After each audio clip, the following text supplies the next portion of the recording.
Okay, so we're going to draw a little kitty paw here. I'm going to grab a neutral colour and let's just pop down the paw itself. So the little foot, sort of a squashed oval shape on our piece of paper. Don't need to be too precise about it. We're practicing mainly our fur techniques in this little exercise. So I've got my little squashed oval and then I'm going to just mark in where I want the little toes, the sort of dividing line for those toes to be.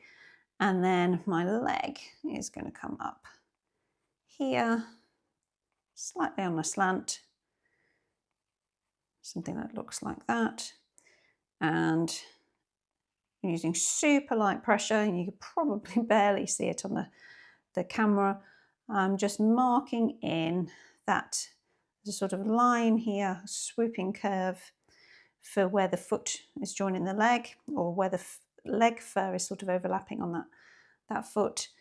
Another line here for the first sort of stripe, and then let's put another line here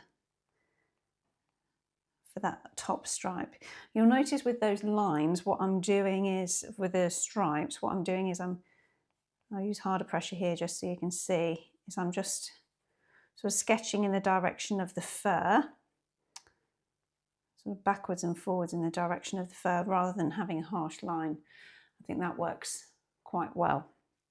So let's carry on with our little kitty paw, and I'm just going to arcing off those dividing lines for the toes. I'm relatively happy where those are, so I'm using a sort of medium pressure in that area now, just so that we can see that a little bit clearer.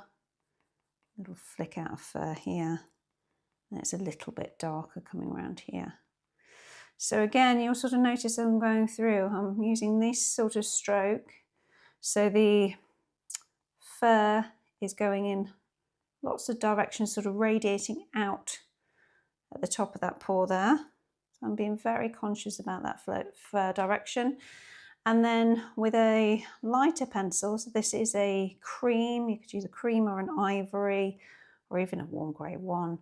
We're just going to go and train the surface a little bit. We're going to pop in almost the lightest colour that we can see.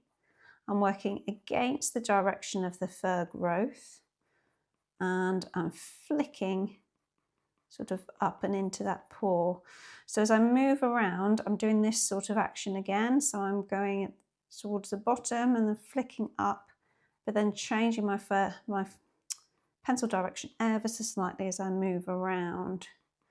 Become clearer as I get to the darker stages. But I find that this initial sort of training stage is really important, especially if you're working on a hot press surface or something that doesn't like or help us with a sort of light over dark. So we want to maintain our lights by popping them in first, and then we're going to use a technique of sort of avoidance as we go through. So up the leg it's a little bit easier. Again, sort of poking and flicking up. So we've probably got about 40% coverage over that foot at the moment. And now I'm going to add in a little bit more colour and a bit more of the form. Let's shape things a little bit, and you'll see this sort of flicking motion a little bit clearer. I'm using light pressure, you can tell, because I'm holding the pencil really far back, and I'm just flicking up, and I'm not worrying too much where my pencil's landing. In fact, I don't even really need to be looking at the paper. I'm just trusting that it's going to land with light pressure in the rough direction of fur. Remember, fur is going to move around a bit, so we're not too worried. We just want to get some initial layers in. Popping those in. So this is a warmer, yellowy sort of colour. It's a raw umber, so that's bringing out some of the warmer browns in the fur. And I've not really covered all of that paw at all. I'm Now I'm going to flick back to my ivory, my creamy colour.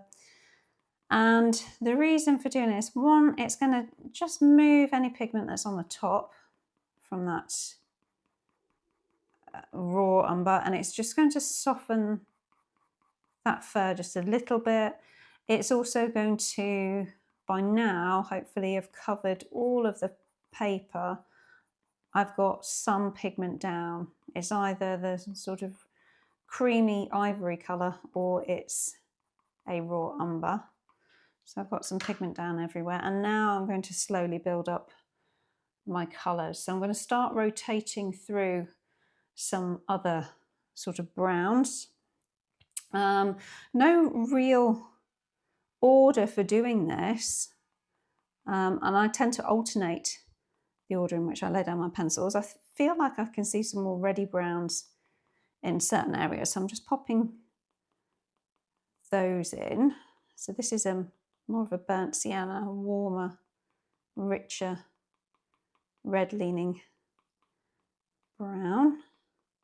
Popping that down in some places, and I'm either going down like that or I'm going up like that, and each time I'm sort of varying.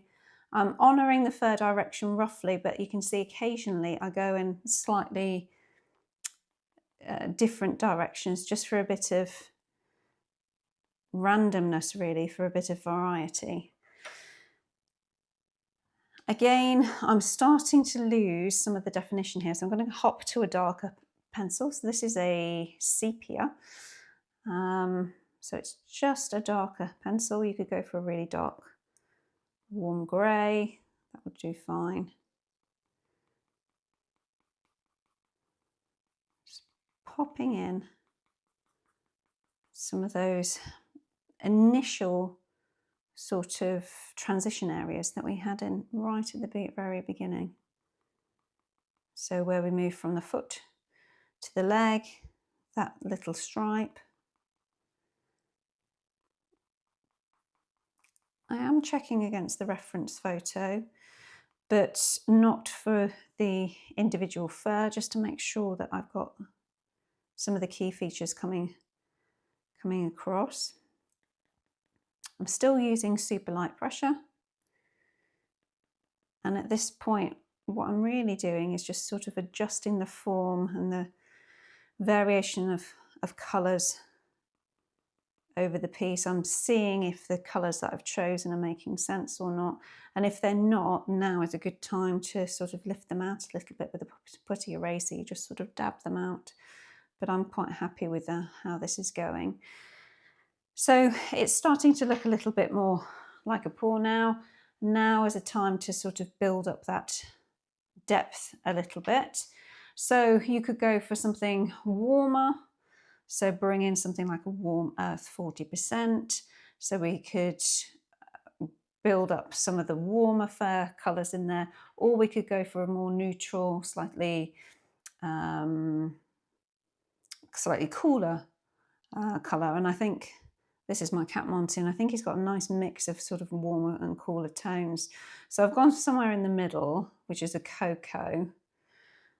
So it's a more neutral leaning brown. It doesn't really matter because you can adjust, you can do a little glaze over the top if you've not got the exact colour. So what we're really looking for here is something with a different value rather than something with a specific colour. I don't want to get too hung up in colour selection. The main thing is to think about how we're building up this fur. So now you can see, as I bring in the slightly darker pencil, how these sort of fur marks are building up. So now I've swapped to a very short stroke.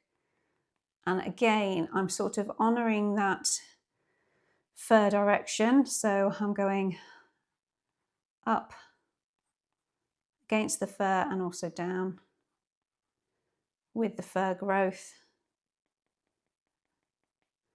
In fact, the shorter areas on the end of his paw here, I seem to prefer the sort of poke under technique, but I will swap a little bit later. to a more sort of flick down. So my key advice with cat fur is we flick down. So by flicking, I'm sort of, let me just check you can see that. So putting my pencil on the paper and flicking, and it sort of tapers off at the end there. So that sort of flicking down motion, or I'm poking up, in which case the taper is at the other side. So it's flicking down or sort of poking up. And that kind of visualization, it helps me when I'm drawing the cats. And I like to take it slowly. So this is intentionally a quick demonstration, but actually you can develop the base form quite easily, quite quickly, and then you could play around with it for quite some time if you wanted to. You could revise some of the colours. So you can lift the pigment in, pop new shades down, but I think it's a case of sort of circling through some of these core colours. So you can see I'll come back now with my ivory because I don't want to lose the ivory. I'm using a sort of medium pressure. I don't want to squash the tooth and squash everything together, but I want to take away any pigment that's sort of remaining on the surface, and it's a way of me rotating through those, keeping the same palette but not getting too bored. I can make these sort of micro adjustments as I go along. So I've rotated now back to my raw umber. So starting to lose some of the warmer sort of yellowy tones. I'll come back in to pop that in a little bit. It feels like it's going a little bit too yellow now. A more neutral colour is this sort of fossil grey, or you could use a sepia 10% or a violet grey. Just flick a little bit of that over the top. And remember, brown is a bit of a mixture of all colours, so we could actually come in with a more ready leaning browns to take it away from the yellow as well. So this more purpley tone is going to neutralise some of that yellow if we wanted it to. Same stroke all the time. I'm being careful with my fur direction, but as I keep saying, I think the key is not to draw fur as parallel lines. It's to roughly honour the fur direction. When you're going backwards and forwards, I'm sort of changing the direction ever so slightly to build that up. And then what you would effectively do as you work forward with that is to poke under in some of those gaps, and that is what is going to give you that depth that you're looking for. So again, I'm going to swap to a slightly darker shade. This is my cocoa again. Just poke that in, and you can see hopefully that we're building up some of that depth. Now in the sort of toe area, I'm going to adjust my stroke ever so slightly to just do tiny little flicks. And what I'm doing here is not drawing the fur, but what I'm trying to do, or imagine doing, is drawing the fur behind the fur. So it's like the gaps that we can see, the shadows. So I'll dot in a few of those.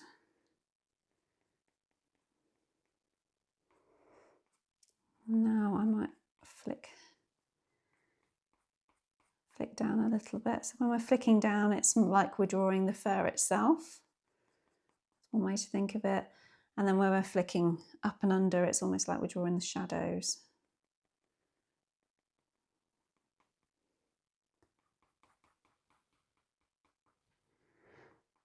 So we're about 15 minutes in, and hopefully you can see that the pour has got quite a lot of shape at the moment already. So now it's just a case of building up some of those colours. So at this point, I might go in and adjust those values quite quickly. So the areas of light and dark. Let's get some of my darks in. So I've grabbed a charcoal grey, which is one of my favourite pencils, but this could quite easily be a black. I think you want something a bit more intense than a very dark brown. You want it almost black, judging by that reference photo, certainly.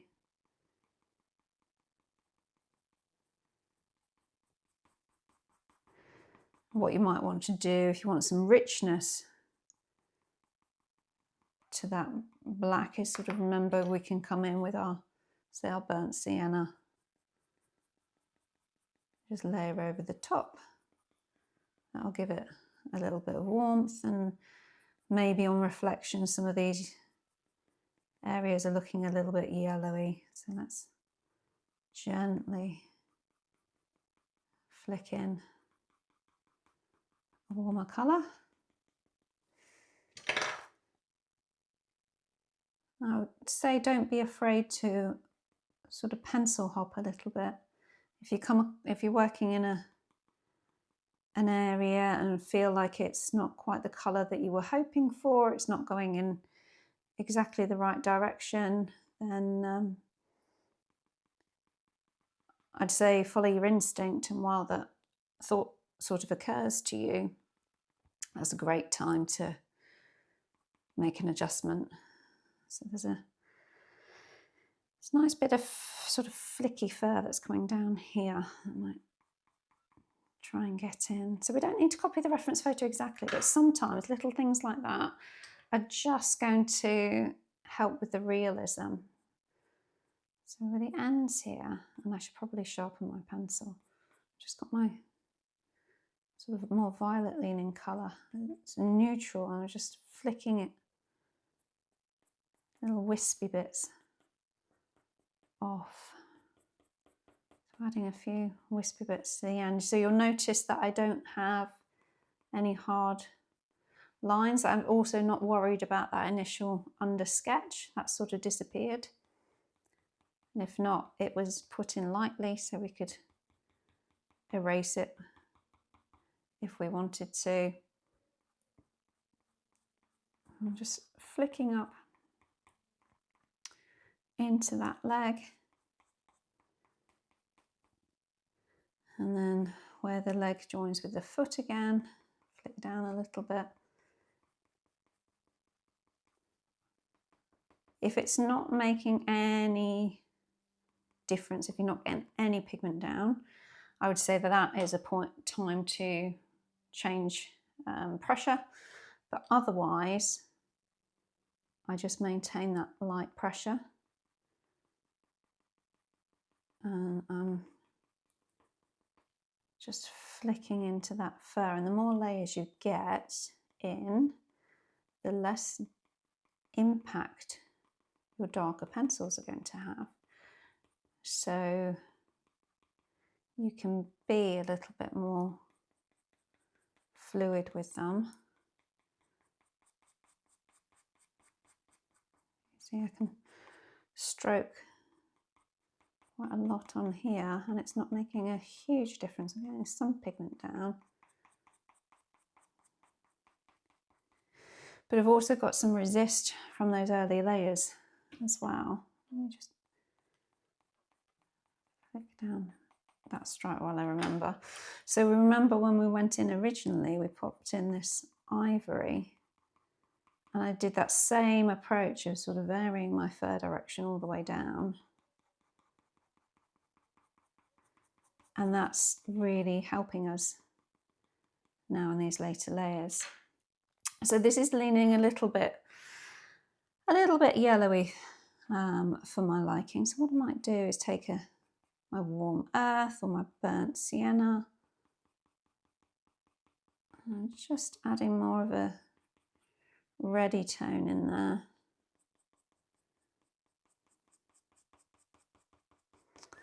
remember with the colours that the cat is going to take on, the fur is going to take on some of the atmospheric lighting as well. So you're never going to get a constant sort of fur colour. I think if this is a commission, it's a good idea to keep checking with the client that it's the kind of, that the colours are representative of how they remember or know the animal. But with this, we can have a bit of a play. And certainly this is my cat, and I certainly think the paw looks very similar to his. So even with this darker colour, so this again is my charcoal grey, I can just do little tiny flicks, so tiny, tiny, tiny, tiny flicks into that fur, and it's not going to make a mark on the heavier, on the layers with the areas with the heavier pigment. So it's only those areas that got less pigment that we're going to see any change.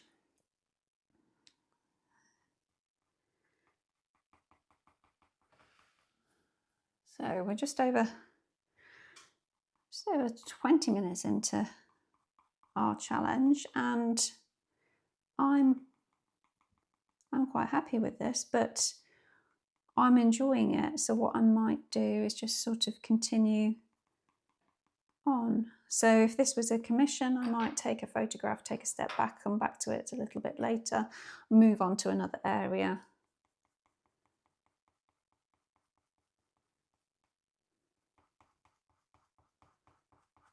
And sometimes you need to adjust the values and the tone and things as you go, because the adjacent values and things need some alteration.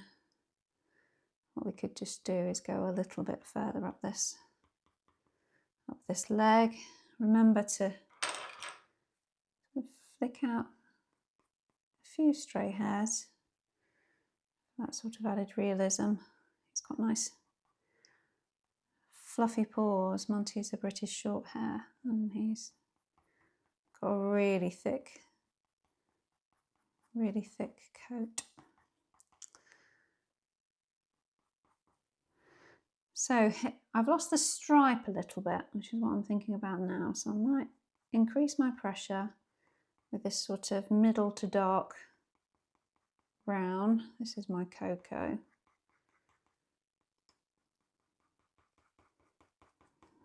Increase my pressure ever so slightly to just emphasize that stripe there on this side.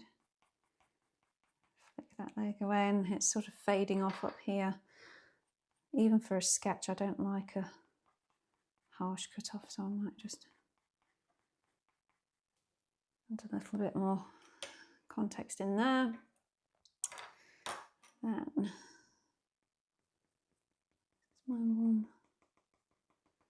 earth, dabbing in. So I'm almost dotting on the top of that paw there. Just think about how the fur is coming towards us. So if we were sort of stroking the cat, how would the fur sit? Around that.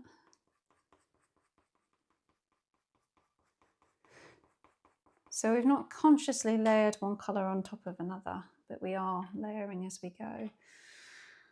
I might bring in a black, and I want to increase the values here quite a bit. So what I'm doing is I've got my pencil and the paper, I'm not taking it off, and I'm using a medium pressure. And what I'm sort of doing as I go down is drawing a little bit and then going back over it, and sort of that motion. But I'm doing it very quickly and very small, almost, yeah, so almost like little crosses. And what that's doing is stopping me from having a harsh harsh line. So we don't want a harsh line coming down here. Ideally what we want is, so you could do just a jaggedy line as well, so a zigzag. Yeah, so ideally what we want is that extra layer of sort of realism there. Then on this side, what I'm going to do is hard pressure and just flick into that fur a little bit. So again, I'm trying to draw the fur behind the fur, so give that paler fur a little bit of depth. And then you can just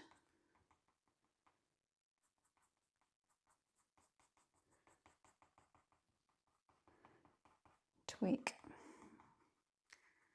as you go.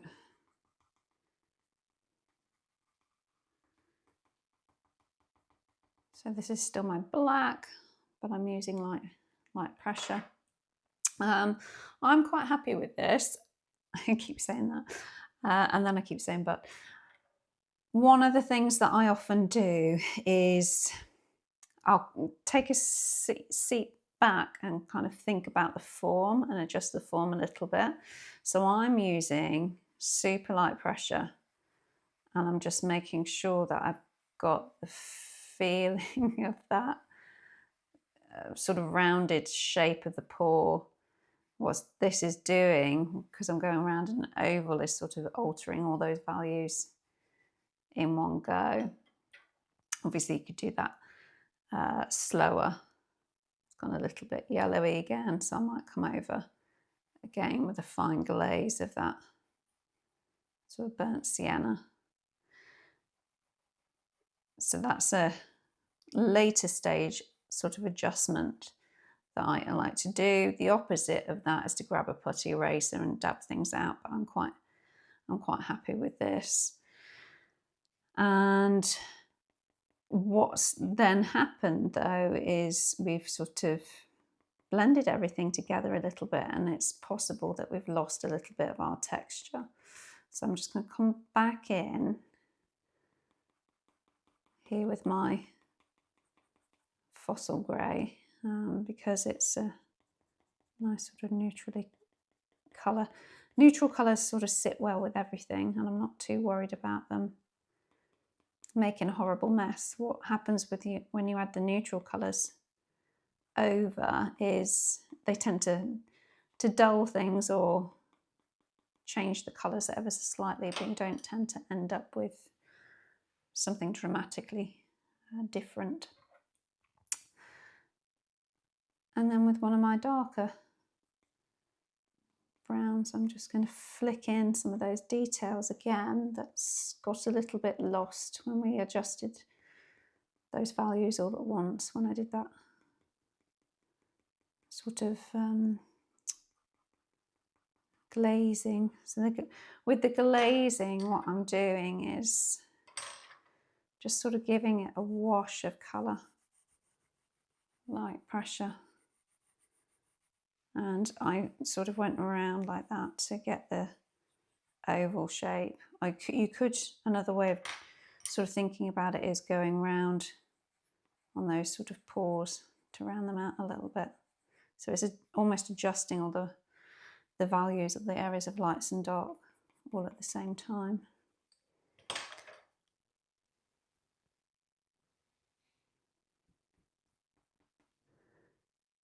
And then a few final tweaks. One of my darker browns. Again, thinking about poking in the fur behind the fur, darkening some of those areas off. This stripe's not as dark as maybe I want it to be, or confusing the transition from the paw to the leg a little bit there. Let's darken off this stripe, so harder pressure, just flick into that fur above, and then the same on this one here.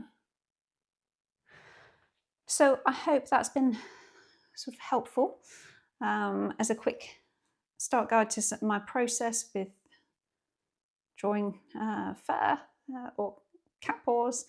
And the other thing to do, to think about, is sort of grounding this. That's my fossil grey colour, so we might want to sort of have him sat on something rather than have his paw in midair. But yeah, let me know what you think.